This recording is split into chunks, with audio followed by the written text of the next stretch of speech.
Hello guys, आप सबका स्वागत है प्रसिद्ध टॉक शो जिसका नाम है दिल की बात भाग्यश के साथ। यहाँ पे हमारे साथ दो महिलाएं हैं जिन्होंने बहुत ही अच्छी तरह से पढ़ाई अपनी की है और वो भी बहुत ही अग्रगण्य स्कूल राजकोट की जिसका नाम है कोटक विद्या विनय मंदिर। ये दोनों आज इकट्ठी कैसे हुई, इन दोनों को इतने साल के बाद ये कैसे पता चला दोनों एक स्कूल में थे, ये रहस्य क्या है, इसके बारे में आज हम जानने की कोशिश कर रहे हैं। और ये दोनों महिलाएं हैं, आज अपने अपने घरों में बहुत सुखी है क्योंकि बहुत ही अच्छे धनाढ़ी और संस्कारी परिवारों में इनकी शादी हुई है।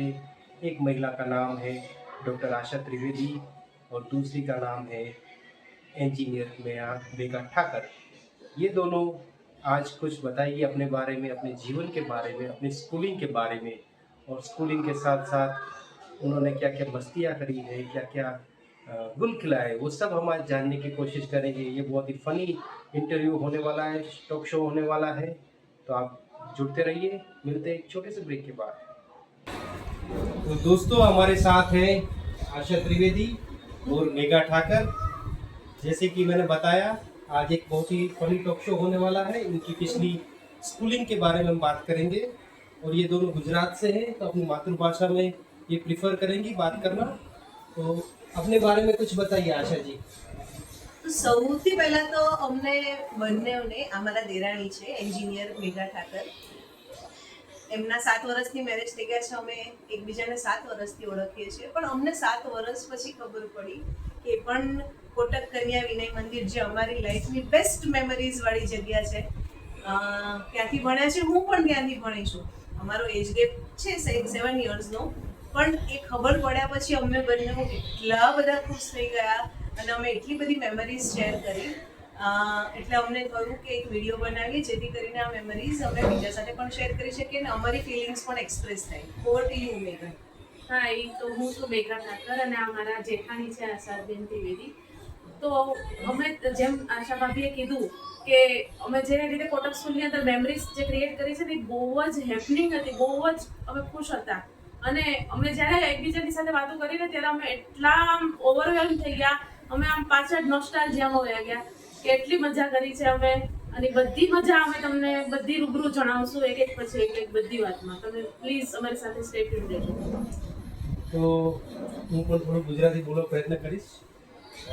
તમારી સ્કૂલિંગ ક્યારથી તમે કોટક વિદ્યા મંદિર જોઈન કર્યું, ક્યારથી તમે સ્કૂલિંગ સ્ટાર્ટ કર્યું ત્યારે? હું બીજા ધોરણથી સ્ટાન્ડર્ડ 2 એટલે કે 1992 થી 2000 સુધી, એટલે સ્ટાન્ડર્ડ 2 થી સ્ટાન્ડર્ડ 10 સુધી કોટક કન્યા વિનય મંદિરની વિદ્યાર્થીની હતી. એટલે બાળપણના જે એક ચારિત્ર ઘડતરના મુખ્ય વર્ષો હોય કોઈ પણ બાળકના જીવનના, એ મારા આખા જ કોટક સ્કૂલમાં પસાર થયા. અમારા રાજકોટ શહેરની એ બેસ્ટ સ્કૂલ હતી, ગર્લ્સ સ્કૂલ અને best school with best education અને બેસ્ટ ટીચર્સ. એટલે બીજા ધોરણથી 10મા ધોરણ સુધી જે કંઈ પણ મારો પર્સનલ ગ્રોથ થયો એ બધો કોટક સ્કૂલને આભારી છે. સેમ પ્રશ્ન તમને પણ મેઘાજી, તમે ક્યાં યરમાં જોઈન કર્યું કોટક વિદ્યા મંદિર અને ક્યાં સ્ટાન્ડર્ડથી તમે જોઈન કર્યું?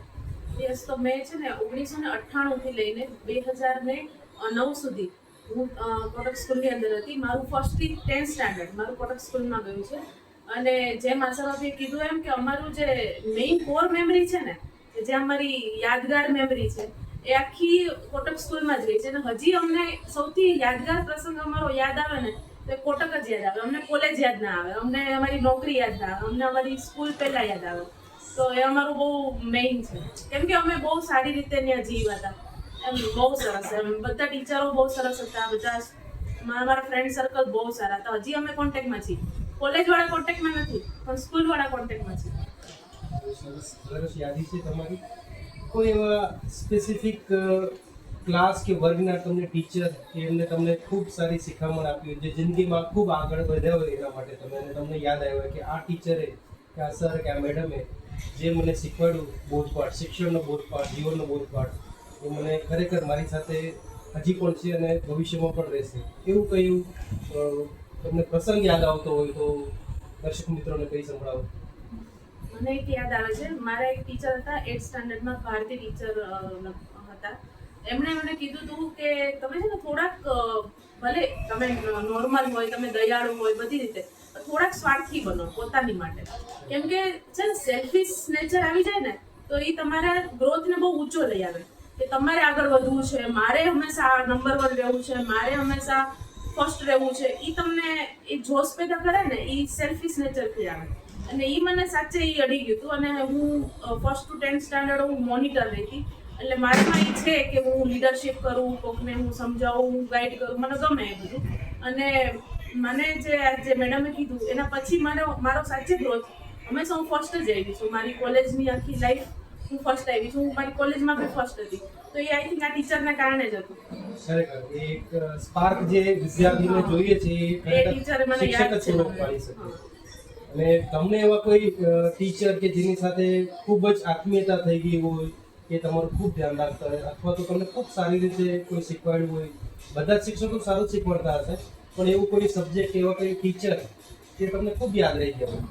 અમારી સ્કૂલમાં છે ને એક પ્રફુલ્લાબેન લોઢવિયા કરીને હતા, જેને બધા નાના બેન કહેતા. મોટા બેન એટલે પ્રિન્સિપલ અને નાના બેન એટલે જે વાઇસ પ્રિન્સિપલનું અથવા કોઓર્ડિનેટરનું કામ કરે. જ્યારે હું ભણતી હતી ત્યારે મારી સાથે જે પણ ભણ્યા એ કોઈ પ્રફુલ્લાબેનને ના ભૂલી શકે. એ એટલા બધા સ્ટ્રિક્ટ હતા, એટલા બધા શિસ્તપ્રિય હતા કે એ આમ ગ્રાઉન્ડમાં ચાલતા હોય ને તો અમે અમારો રસ્તો બદલી દઈએ કે સામે મળશે તો કંઈક ખીજાશે તો. પણ એમણે એવું એમનો જે શિસ્તનો આગ્રહ હતો એના લીધે અમે બધા અમારી લાઈફમાં એટલા બધા ડિસિપ્લિન થયા કે કઈ રીતે બોલવું, કઈ રીતે ચાલવું, કઈ રીતે બેસવું, ક્યાં કઈ રીતે વર્તન કરવું. એટલે આખી કોટક સ્કૂલમાં બધા જ ટીચર્સ બહુ સરસ હતા, પ્રેમાળ હતા, સ્ટ્રિક્ટ હતા. છતાં પણ અમને કોઈ દિવસ આમ એમના પ્રત્યે કોઈ દુરાગ્રહ નહીં થયો. પણ પ્રફુલ્લાબેન મને કાયમ યાદ રહેશે. 2-3 વર્ષ પહેલા એમનું નિધન થઈ ગયું, પણ એમને હું ક્યારેય નહીં ભૂલું. હવે આ બધી વાતો તો આપણે કરી. કોઈ એવો ફની ઇન્સિડન્ટ કે જે તમને સ્કૂલમાં યાદ હોય, તમારા કોઈ મિત્રો સાથે, કોઈ ફ્રેન્ડ સાથે, તમારા સહપાઠી સાથે, જે કોઈ તમે પ્રાઇમરી સ્કૂલમાં એવું કંઈ કર્યું હોય કે કોઈ એવી નાની પાર્ટી કરી હોય, ફૂડ ગેધર કરતા હોય, નાસ્તો ભેગા કરતા હોય છે પહેલાંના જમાનામાં. તો છોકરા આજકાલ તો બધું શેડ્યુલ આવે છે, પણ એ જમાનામાં થોડું અલગ હતું. ઘરેથી જ નાસ્તો લઈ જવાનો હતો. એવી કોઈ નોસ્ટાલ્જિક મુવમેન્ટ છે તમારી? છે. કોણ પહેલા કહેશો, તમે? બેય સાથે કહેશું. કેમ કે દાબેલી વાળા હતા. કયા નામ? લવજીભાઈ. અમારે અંદર છે ને એક રેકડી આવતી, દાબેલી સેન્ડવીચ એવું બધું વેચતા. 1 જ રૂપિયાની દાબેલી અને એટલી ટેસ્ટી કે અમને અમારા ઘરેમાંથી ત્યારે 10 જ રૂપિયા વાપરવા આપતા અને અમે મહિનામાં એકવાર ખાતા એમની દાબેલી, પણ એટલી ટેસ્ટી હજી યાદ છે. એટલે લવજીભાઈની મગની દાળ, લવજીભાઈની સેન્ડવિચ, 1 રૂપિયાનું હાફ સેન્ડવિચનું પીસ મળે, એમનું ચણાની દાળ કે પછી એ કંઈક નવું લાવ્યા હોય ત્યારે ચના જોર ગરમ. આખું ખૂબ મોટું સ્કૂલનું ગ્રાઉન્ડ અને એક કોર્નરમાં લવજીભાઈની રેકડી. એટલે રિસેસમાં એમની પાસે પડાપડી થાય. મોટી રિસેસ ને નાની રિસેસ, 2 રિસેસ હોય. અને આવું જેવું મેઘાબેને કહું કે 1 રૂપિયો મહિનામાં અમે 1 જ વાર વાપરીએ, કારણ કે ત્યારે એવી કોઈ લક્ઝરી નહોતી. પણ એનો એટલો બધો આનંદ હોય કે આજે તો મેં સેન્ડવિચ ખાધી, કે આજે તો મેં દાબેલી ખાધી. અને એ સિવાય જેમ અમને પૂછ્યું કે સ્કૂલમાં નાસ્તામાં ગ્રાઉન્ડ એટલું મોટું, એટલે 2-3 મહિને એકવાર એવું પ્લાનિંગ હોય તમારા ફ્રેન્ડ સર્કલ સાથે કે ભેળ બનાવવાની છે. હવે એ તો એકદમ નોસ્ટાલ્જિક કે ગ્રુપ રફ બુકમાં અમે આમ પાછળના પેજ પર લિસ્ટ બનાવીએ કે તું ભાઈ મમરા લાવજે, તું બાફેલા ચણા લાવજે, તું બટાકા લાવજે, તું ચટણી લાવજે, તું પસ્તી લાવજે પેપરની. અને પછી રિસેસમાં ફટાફટ એ બધું પસ્તી પાથરી અને ભેગું કરીએ, ભેળ બનાવીએ, પોતપોતાના લંચ બોક્સમાં ભેળ ભરીએ અને ફટાફટ ખાઈએ, કારણ કે પછી બેલ પડે ત્યારે ક્લાસમાં પહોંચી જવાનું હોય. પણ એ મેમરીઝ તો હંમેશા માટે યાદ રહેશે, કારણ કે એવું પછી કોલેજ લાઈફમાં તો કેન્ટીન થઈ જાય, પૈસા પણ હોય તમારી પાસે, તમે બધું તમારી માટે રૂટીન થઈ ગયું હોય. પણ એ ભેળ જે બહુ જ મામૂલી વસ્તુ અત્યારે ગણાય છે, પણ એની મેમરીઝ લાઈફ જે લક્ઝરી વસ્તુ હતી ત્યારે અમે બહુ મસ્ત એ જીવતા. ભેળ આજકાલ મામૂલી નથી ગણાતી, જાડીમોડી આપણે જાણીએ છીએ. અને એટલે અને આપણે રાસામાં બી તમને યાદ છે આપણે બારે જે કોટક સ્કૂલની બહારનો જે ગેટ છે, અરે ત્યાં નીચે બેસતા રોડ ઉપર અને ગોરસ આંબલી જલદાર શું કહેવાય, કરમદા, પછી ઓલો ખટ્ટા ટુમડા, પછી ઈમલી કેટલું બધું વેચતા. વરિયાળી, પેપ્સી, 50 પેપ્સી. પૈસાની એક પેપ્સી. હા. અને એ ખાવાની કોઈ મજા હોય, કોઈ આમ ઘરેથી 50 પૈસા આપ્યા હોય તો એવું લાગે કે આપણે તો રાજા બાદશાહ છીએ કે આજે આપણે પેપ્સી ખાધી. અને અમારી સ્કૂલની બહાર આમ મધુમાલતીની વેલ હતી, બહુ જ મોટી. અને એ મધુમાલતીની વેલના જે પિંક ફ્લાવર્સ હોય એને અમે સ્કૂલમાંથી છૂટીએ પછી એ ફ્લાવર્સ કાઢીએ અને નેલ્સ પર લગાવીએ. અત્યારે બધા જેલ પોલિશ કરાવે છે, નેલ આર્ટ કરાવે છે, પણ એમાં એટલો આનંદ નથી જે તમે મધુમાલતીના ફૂલમાંથી એ પાંદડા તોડો, ગુલાબી નેલ્સ કલરના. પર લગાવો, પછી તમે બધાને નેલ્સ બતાવો, હા. Pink nails. અને it was a fun, Yes. Priceless fun. એટલે કે કોઈ જ એમાં પૈસાની જરૂર નથી. આજકાલના બાળકો બહુ બધા પૈસા અને બહુ બધી લક્ઝરીથી પણ ખુશ નથી થતા, હેમલીઝની બ્રાન્ડ્સથી પણ ખુશ નથી થતા, પણ અમે લોકો આવું એકદમ જેની કોઈ કિંમત જ નથી એનાથી જ બહુ ખુશ થઈ જતા હતા. અને આ નાસ્તાની વાત એક સાઈડમાં રાખીએ તો આપણે એક ખબર છે ટેલિફોન બૂથ હતું, બધાને આઈ થિંક હશે, 1 રૂપિયાનો કોઈન નાખવાનો હા. અને વાત કરવાની. એ મારા ટાઈમમાં નહોતું, એ તમારા ટાઈમમાં આવ્યું હશે. મારામાં હતું. અને આ બધું આવડી મોટી સ્કૂલ અને છતાં પણ હું તો કન્યા કેળવણીમાં ભણી એટલે મારી ફીસ હાફ ટર્મની 70 રૂપિયા, જે આજકાલના બાળકોની પોકેટ મની પણ નથી હોતી. એટલે it was a great school. અને કન્યા કેળવણીનું ત્યારે બહુ જ મહત્વ હતું. એટલે અમે બહુ જ ઓછી ફીસમાં બહુ જ સારું શિક્ષણ મળ્યું. મફતમાં ભણ્યા એવું કંઈ છે. હા. હવે થોડું તમારા ક્લાસ વિશે જણાવો. તમે વાત કરી કે તમે મોનિટર રહ્યા હતા, તો તમારે એમાં એ વખતે શું કામ કરવાનું હતું? અત્યારે તો બહુ બધું ડિસ્પ્લેમાં આવી જાય છે, શેડ્યુલમાં આવી જાય છે, ટાસ્ક એલોકેશન થઈ જાય છે, વર્ક ડિસ્ટ્રીબ્યુટ થઈ જાય છે, એનો રોલ્સ હોય છે મોનિટરનો. પણ એ જમાનામાં કેવું હતું? તમારે થોડું એમાં સ્ટ્રિક્ટ રહેવું પડતું હતું, ડિસિપ્લિન કે ફ્રેન્ડલી બિહેવિયર કરવું પડતું હતું તમારી ટીમ કે તમારા ક્લાસ મેમ્બર્સ સાથે? કઈ રીતે એ હતું? થોડું એના પર પ્રકાશ પાડશો? હા, પાક્કું. એટલે એમાં એવું છે કે 1 to 10 સ્ટાન્ડર્ડ હું મોનિટર રહી. એમાં જે સ્ટાર્ટિંગના જે 1 to 5 યર્સ હતા ને, એટલે બહુ મસ્ત મોનિટર માર્યા. એમાં એવું હોય કે મોનિટર હોય ને એટલે મારે સ્ટ્રિક્ટ રહેવાનું હોય. એટલે એક ટીચરનો પીરિયડ પૂરો થાય અને બીજા ટીચરનો પીરિયડ સ્ટાર્ટ થાય. એની વચ્ચે છે ને 10-15 મિનિટ થાય, કેમ કે એક ટીચર સ્ટાફ રૂમમાંથી આવે જાય, એનો ટાઈમ લાગે. એની વચ્ચે મારે ધ્યાન રાખવાનું હોય કે મારા ક્લાસમાં અવાજ ન થવો જોઈએ. એટલે મારે તરત જ સ્ટેજ ઉપર ચડી જવાનું. જેવા ટીચર જાય ને એટલે હું સ્ટેજ ઉપર ચડી જાઉં અને બોર્ડ ઉપર આમ લીટી દોરી અને એક બાજુ શાંતના નામ લખું, એક બાજુ અશાંતના નામ લખું. પછી મારી જે ફ્રેન્ડ હોય ને એના બી મારે અશાંતના નામ લખવા પડે, એટલે મારા ફ્રેન્ડ બી મારા દુશ્મન થઈ જાય. આઈ થિંક મારે એટલે જ મારે અત્યારે ફ્રેન્ડ નથી, કોઈ 0 ફ્રેન્ડ છે. પણ ઠીક છે, પણ બહુ મજા કરી હતી એ. અને જે લાઈનમાં એ લોકોને એસેમ્બલી હોલમાં લઈ જવાના ત્યારે મારે પેલું રહેવાનું, પછી પાછળથી આમ લાઈન જોવાની કે બધા સરખા હાલે છે ને, નહીતર મારો વારો આવે, ટીચર મને ખીજે. એટલે મારે તો સ્ટ્રિક્ટ જ રહેવાનું એવું. ને હું બધા અલગ વર્ષમાં એક વર્ષ પ્રાર્થના મંત્રી રહી છું. પ્રાર્થના મંત્રીએ પ્રાર્થના કરાવવાની, બોર્ડ પર લખવાનું, રોજ સુવિચાર લખવાના, તારીખો લખવાની. શિસ્ત મંત્રીએ રિસેસમાં બધા બહાર જાય, ટાઈમે બધા પાછા આવે એ જોવાનું. એક વર્ષ સ્વચ્છતા મંત્રી રહી છું. એમાં બધાએ વાળમાં તેલ નાખ્યું છે, વાળ બરાબર ઓળ્યા છે, નેલ્સ કટ કર્યા છે, યુનિફોર્મ ક્લીન છે, શૂઝ ને સોક્સ પહેર્યા છે એ જોવાનું. અને ફાઇનલ 7th સ્ટાન્ડર્ડમાં હું જીએસ બની હતી.